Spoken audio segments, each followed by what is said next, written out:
Allahu Akbar, Allahu Akbar, Allahu Akbar, Allahu Akbar, Allahu Akbar, Allahu Akbar, Allahu Akbar, Allahu Akbar, Allahu Akbar, Allahu Akbar kabira, walhamdulillahi kathira, wa subhanallahi bukratan wa asila. La ilaha illallah wallahu akbar. Allahu akbar walillahil hamd. Alhamdulillahilladzi amarna bidhabhil udhiyah wa balaghana ila hadzal yawm min 'ashri dhil hijjah. Wa asyhadu an la ilaha illallah dzu rahmatin wasi'ah. Wa asyhadu anna sayyidana wa nabiyyana Muhammadan abduhu wa rasuluh alladzi turja minhu syafa'ah. Allahumma salli wa sallim wa barik ala sayyidina Muhammadin nabiyyir rahmah wa ala alihi wa ashabihi dhawil uqulis salimah. Salatan wa salaman mutalazimain ila yaumil qiyamah. Amma ba'd, ibadar rahman, fa inni usikum wa nafsi bitaqwallahil mannan. Al-qail fi kitabil Qur'an, a'udzu billahi minasy syaithanir rajim. Fihi ayatun bayyinatun maqam Ibrahim wa man dakhalahu kana amina. Walillahi 'alan nasi hajjul baiti man istata'a ilaihi sabila. Wa man kafara fa innallaha ghaniyyun 'anil 'alamin. Wa qala aidan, a'udzu billahi minasy syaithanir rajim. Inna a'tainakal kautsar fashalli li rabbika wanhar. Inna syani'aka huwal abtar. Shadaqallahul azim wa sadaqa rasuluhun nabiyul karim wa nahnu ala dzalika minasyahidin. Allahu akbar, Allahu akbar, Allahu akbar. La ilaha illallah. Allahu akbar walillahil hamd.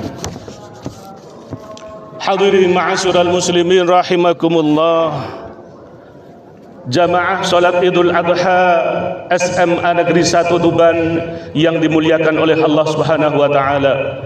Mengawali khutbah Idul Adha ini, khatib mengajak seluruh jamaah, wabil khusus kepada diri khatib pribadi, untuk meningkatkan keimanan dan ketakwaan kepada Allah Subhanahu wa taala.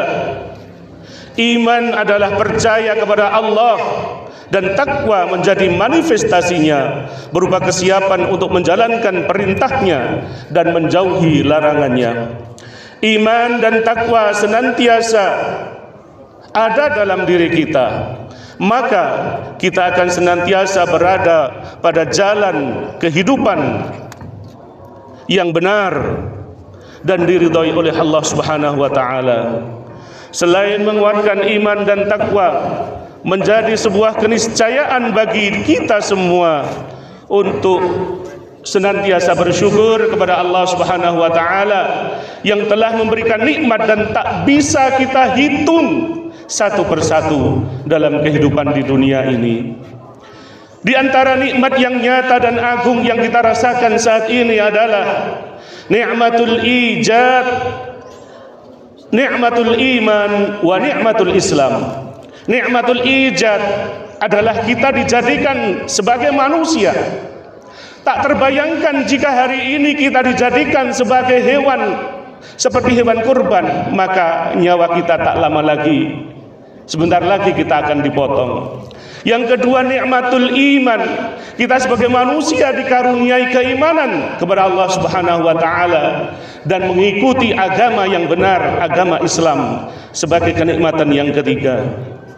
Selain itu masih ada lagi kenikmatan berupa nikmatul hayah. Kita diberi umur panjang dalam keadaan sehat walafiat sehingga bisa melaksanakan ketaatan menjalankan ibadah-ibadah yang ada di bulan Dzulhijjah yang mulia ini. Di antaranya pagi ini kita dapat menjalankan sholat Idul Adha. Kita perlu memunculkan kesadaran agar tidak kufur kepada nikmat-nikmat tersebut. Sebagaimana firman Allah dalam surah Ar-Rahman, A'udzu billahi minasyaitonir rajim. Fabi ayyi ala'i rabbikuma tukadziban? Maka nikmat Tuhanmu yang manakah yang engkau dustakan, wahai jin dan manusia? Ma'asyiral muslimin rahimakumullah, perlu kita ingat kembali ada dua momentum ibadah yang tidak bisa lepas dari hari raya Idul Adha. Dua ibadah tersebut membutuhkan keikhlasan tingkat tinggi dan bisa menjadi salah satu barometer keimanan dan ketakwaan kita kepada Allah Subhanahu wa taala. Kedua ibadah ini juga harus dilakukan di waktu yang khusus, yakni hanya di bulan Dzulhijjah yang merupakan salah satu bulan yang mulia dalam ajaran agama Islam. Dibutuhkan tekad yang kuat, didukung dengan kemampuan moral dan material yang memadai. Jika kita ingin menjalankan ibadah penyempurnaan keislaman kita, kedua ibadah tersebut juga bukan hanya memiliki dimensi vertikal kepada Allah saja, namun juga memiliki dimensi horizontal atau sosial kepada sesama manusia. Apakah dua ibadah tersebut?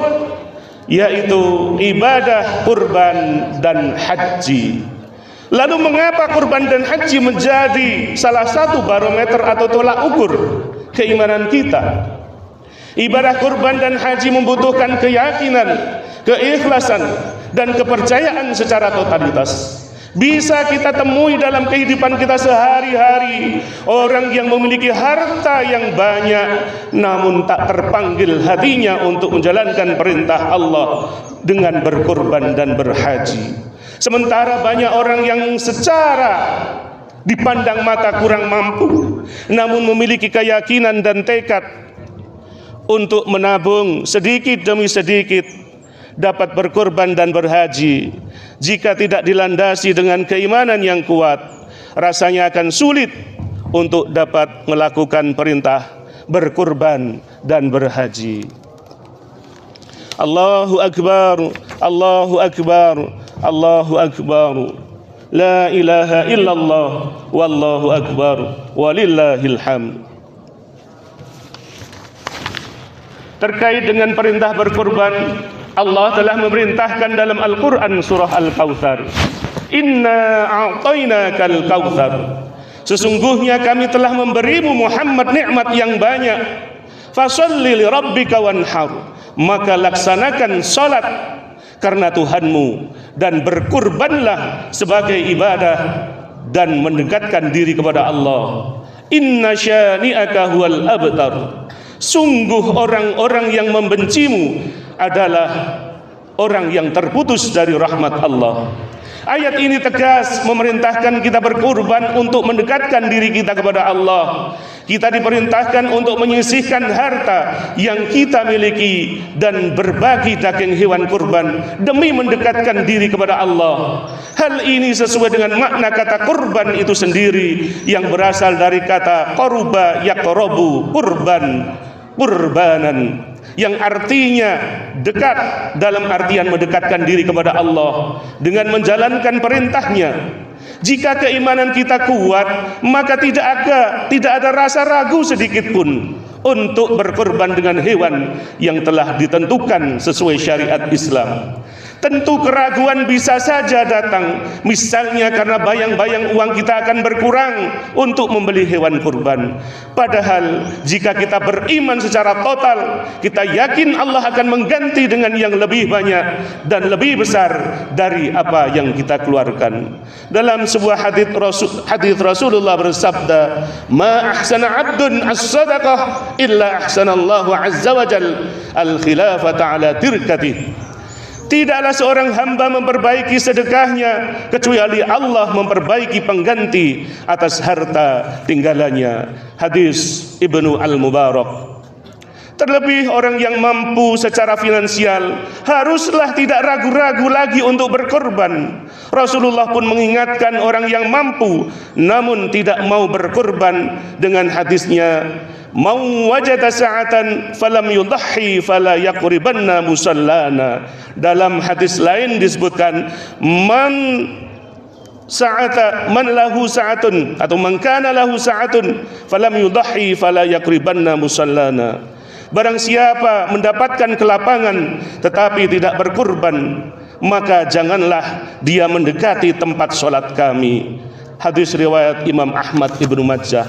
Dalam hadis tersebut jelas Rasulullah melarang orang yang mampu berkorban tetapi tidak mau berkorban untuk dekat-dekat tempat sholat. Artinya tidak hak untuk mengikuti sholat Idul Adha. Berkorban merupakan wujud keimanan dan ketakwaan dalam bentuk pengorbanan yang diberikan secara ikhlas, sekaligus menjadi wujud kepekaan sosial dengan memberikan daging kurban kepada yang membutuhkan. Belum terlambat bagi jamaah yang ingin berkorban, karena ibadah kurban bisa dilaksanakan pada hari nahar hari ini 10 Dzulhijjah sampai dengan 3 hari tasyrik, tanggal 11, 12 dan 13 Dzulhijjah. Semoga kita bisa berkorban di tahun ini dan tahun-tahun ke depan. Amin amin ya rabbal alamin. Hadirin ma'asyiral muslimin rahimakumullah. Seperti halnya ibadah kurban yang menjadi barometer keimanan, ibadah haji pun demikian. Sebagai rukun Islam yang kelima, haji merupakan kepatuhan kepada perintah Allah dengan harus menempuh perjalanan yang lama dan panjang. Keimanan kita diuji dengan harus mengeluarkan puluhan bahkan ratusan juta, bahkan ada yang miliaran untuk haji khusus atau haji plus.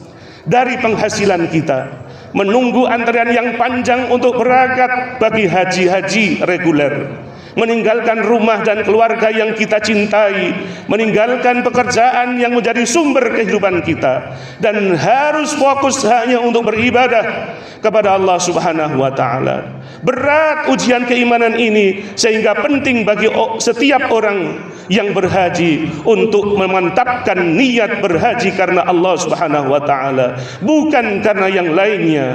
Allah Subhanahu wa taala telah mengingatkan dalam surah Al-Baqarah ayat 196, "Wa atimmul hajja wal umrata lillah." Sempurnakanlah ibadah haji dan umrah semata-mata karena Allah.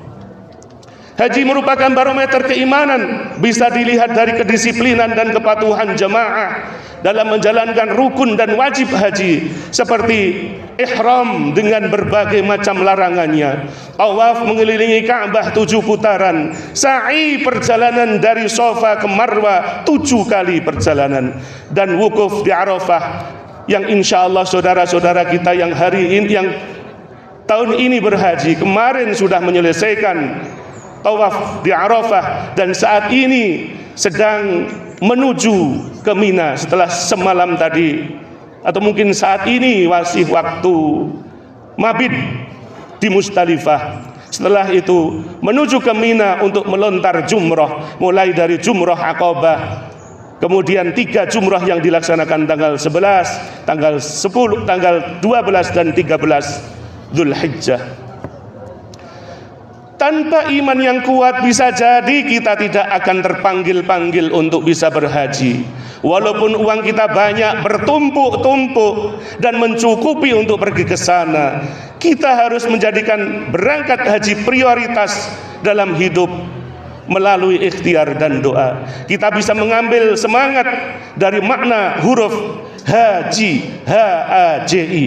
Ha artinya himmah. Kita harus memiliki cita-cita. Haji merupakan satu himmah, satu cita-cita seorang muslim untuk menyempurnakan rukun imannya. Yang kedua, A adalah azam, tekad bulat yang membara di dalam hati dengan diikuti berbagai macam ikhtiar. Yang ketiga, J, jihad, bersungguh-sungguh berupaya untuk mencapai cita-cita haji. Yang terakhir adalah Islam, selamat mendapatkan kesempurnaan Islam kita. Hadirin ma'asyiral muslimin rahimakumullah.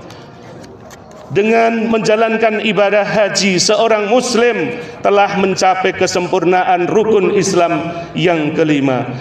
Hadirin ma'asyiral muslimin rahimakumullah.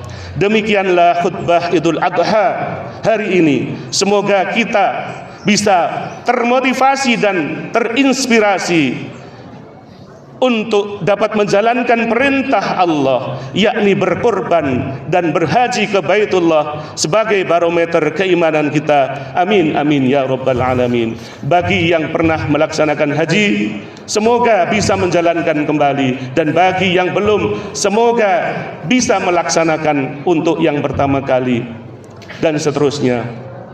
Begitu juga bagi yang belum melaksanakan kurban, semoga kita segera bisa melaksanakan menyembelih hewan kurban.